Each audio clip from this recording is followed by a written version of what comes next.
नमस्कार सांग माने मोर चैनल को कुछ सरिता को स्वागत। चिकन भली टेस्ट किंतु भेज आज आम बनइबा दमदार पणस चिली जहाँ खाइले आपण चिकन भूली जिबे आउ वेजिटेरियन मानक पई ए कोनोसी चिली चिकन टू कम नुहे। तेबे चलंतु आज रही रेसिपी स्टार्ट करबा। ए रेसिपी करिया पई एठी मु 1 केजी रु अधिका थिला पणस कठाटे नेइथिली ताकू मीडियम पीस रे छोटो छोटो करके काटी नेइची। देखंतु मीडियम साइज पीस रे काटिला परे एबे 800 ग्राम रो पणस हे जाईची। एबे पणस को सिजिया पई गोटे कुकर नेइची। कुकर रे सब पणस को देई नेबी। मते एठी पणस कठा को 80 रु 90% सिजेबार अछि सेतै मु कुकर रे देई नउची जहा जल्दी हे जिबा आ भलो भाबरे सिजि जिवो। कुकर रे देला परे सेथिरे अल्प टिके हळदी गुंड गोटे छोटो चमच देइची आ परिमाण मुताबिक लूण भी देई नेइची आ सिजिबा पई 1 ग्लास रे 2 ग्लास पानी देई नउची। पानी देला परे ताको भलो भाबरे मिक्स करनेबी। एबे कुकर लीड कवर करि नेबी। कवर करिकी ताको मीडियम फ्लेम रे 2टी सीटी आसीबा पई देबी। कुकर रे सिजुथिबा समय रे मो अन्य सामग्री चिली रो रेडी करनेबी। देखंतु एठी 4टा प्याज नेइची, अल्प किछि स्प्रिंग ओनियन बा प्याज पत्र नेइची, कैप्सिकम गोटे नेइची, छोटो खंडे अदा नेइची, 7-8 पखुड़ा रसुन नेइची, 2टा कंचा लंका नेइची। एबे सब जिंस को काटी नेबी। प्रथमे प्याज को मोटा पीस रे काटी की तार गोटे गोटे करिकी पाखुड़ा एमती काढी नउची। देखंतु एमती करिले प्याजटा चिली रे भल देखा जाय थाए आ खाइबा पई भी भलो लागि थाए। लंका को चिरी नउची, आपण चाहिले छोटो पीस रे भी काटी परिबे लंका को। अदार चोपा छड़े की अदा को भी छोट छोट करिकी काटी नेबी।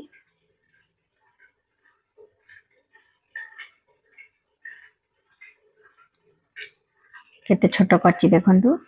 एबे रसुन रो भी चोपा छड़े की रसुन को भी छोट छोट पीस करी काटी नेबी।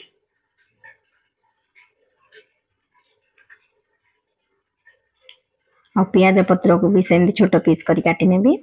जदि चिली रे प्याज पत्र दउचनी ताहले तार फ्लेवरटा बहुत बढ़िया आस्ते आ खाइबा पे बहुत टेस्ट लागथाय।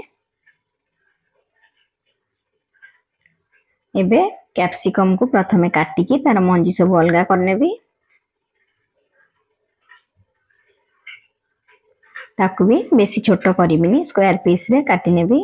देखंतु एभली काटी नेची। एबे सब जिंस कटा हे जाईची। कुकर भी सीटी मारी देलानी। कुकर गैस रिलीज हेबा पई छाडी थिली। एबे कुकर गैस रिलीज हे गलानी। ई सीझा पणस को गोटे छणा दिहरे देकी छानी नेबी। ता देहरे जहा एक्स्ट्रा पानी अछि सब पानी को निगाडी नेबी। पानी रहिले चिली भलो हेबनी। देखंतु पानी निगाडला परे पणस को टिके ठंडा हेबा पई देबी। एबे गोटे बड़ जागा को देई नउची पणस को। एबे भी पणस टिके गरम अछि ता गोटे ठंडा हेबा पई देबी। ठंडा हे जाईची। एबे ता देहरे अदा रसुन छेचा गोटे चामच देईची। गोलमरीच गुंड गोटे चामच देईची। कलर पई काश्मीरी चिली पाउडर गोटे चामच आ अल्प किछि धनिया पत्र देई नीची। एबे ई मसला सब को भलो भाबरे गोळी नेबी। गोळी नेला परे एबे कॉर्नफ्लोर देई नीची। एठी 4 चम्मच पाखा पाखी। एठी मेजरिंग कप रे गोटे कप रु टिके कम अछि किंतु टेबल स्पून ने मापिले 4 चम्मच पाखा पाखी सेम क्वांटिटी रो मैदा देई नीची। आउ एथिरे टिके लूण देई नउची। सिझिला समय रे लूण देइथली से हिसाब रे लूण दउची। ए सब जिंस को भलो भाबरे एबे गोळी नेबी। एथिरे बिल्कुल भी मु पानी दउनी। सीझा पणस रे जो मॉइस्चर अछि सेइथरे ही से कोट हे जिवो। देखंतु आ जेति की परिमाण रो देइची कॉर्नफ्लोर आ मैदा सेति की देबे। ताठू अधिका देले सेटा बहुत मोटा हे जिवो, खाइबा पई भलो लागिबोनी। देखंतु केते बढ़िया कोट हे जाईची। आ जदि मैदा आपण दबा को चाहने पे स्किप करिकी मैदा जगह रे कॉर्नफ्लोर टा डबल कर परिबे। कड़ी गरम कला परे तेल देई नेथिली। तेल ताती जाईची। सेथिरे एबे पणस सब को गोटे गोटे पीस करी देई नउची।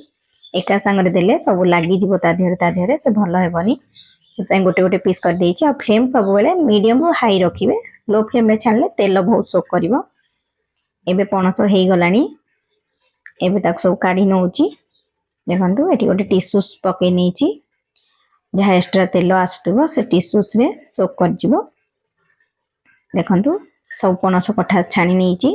केते बढ़िया पकुड़ी हेची आपण आकु भी सेमती खाई परिबे सॉस लगी किंतु मते एठी चिली करिवार अछि तेल टिके अधिका अछि तेल टिके काढी नेबी तेल काढिला परे एबे ता देहरे प्रथमे अदा रसुण जो काटिकी रखली दे नेची ताकू किछि समय भाजी नेबी केवल ए सब जिंसर कंचा स्मेल जिबा पई टिके टिके भाजीबी ताकू बेसी लाल करिकी भाजीबार नाही देखंतु एठी फ्लेम हाई रखिबे लो फ्लेम रे भाजिले से कोन हेबो ना सीजी जीवो सेतय आकू केवल कंचा फ्लेवर जिबा पई टिके टिके समय भाजी नेबी देखंतु सब जिंस को दे नेली प्याज कैप्सिकम को भी देकी टिके भाजी नउची एबे 2 चम्मच पाखा पाखी टमाटो सॉस आ सोया सॉस 2 चम्मच दे नेची सॉस रे लूण अछि से हिसाब रे लूण देखिकी एठी लूण देबे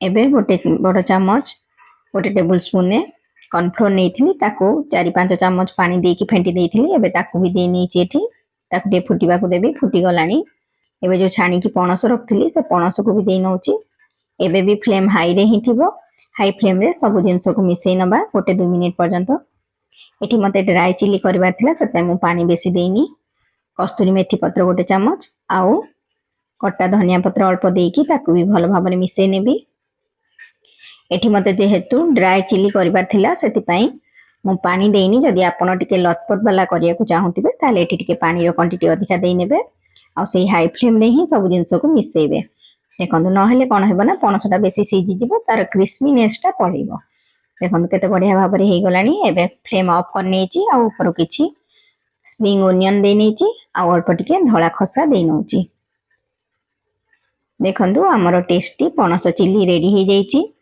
गरम गरम भात रुटी नान पूरी परोटा सह खाइबा को मजा लागे ए रेसिपी आपण निहाती भाबरे घरे ट्राई करंतु आ कमेंट से जणातु आपन को रेसिपी केमती लागिला आ वीडियो भल लागथिले वीडियो को लाइक शेयर करिवे आ चैनल नुआ थिले सब्सक्राइब करिया को भूलिबेनी आ एमती टेस्टी रेसिपी पाई मो सहित जोड़ी रहंतु रहिली पुणी आसीबे एक नुआ रेसिपी सहित नमस्कार।